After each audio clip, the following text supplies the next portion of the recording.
আজকে আমি শেয়ার করব একদম পারফেক্ট আলুর পরোটার রেসিপি উইদাউট অনিয়ন। তার জন্য প্রথমে আলুগুলো সেদ্ধ হতে বসিয়ে দিলাম। এবার পরোটার ডোটার জন্য এখানে আমি আটা আর ময়দা সেম রেশিওতে নিয়েছি। তোমরা চাইলে শুধু ময়দা দিয়েও করতে পারো।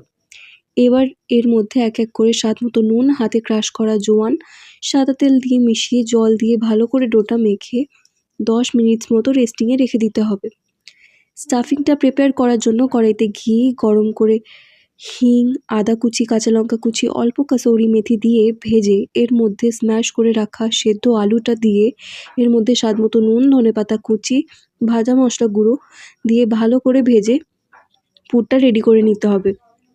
এরপর ময়দার ডোটা থেকে লেচি কেটে তার মধ্যে আলুর পুরটা স্টাফ করে মুখটা বন্ধ করে বেলে নিয়ে শুকনো তাওয়াতে সেঁকে নিয়ে সাদা তেল ছড়িয়ে এপিট ওপিট ভেজে নামিয়ে নিতে হবে। উপর থেকে বাটার দিয়ে সার্ভ করলেই রেডি টেস্টি ইয়াম্মি আলুর পরোটা।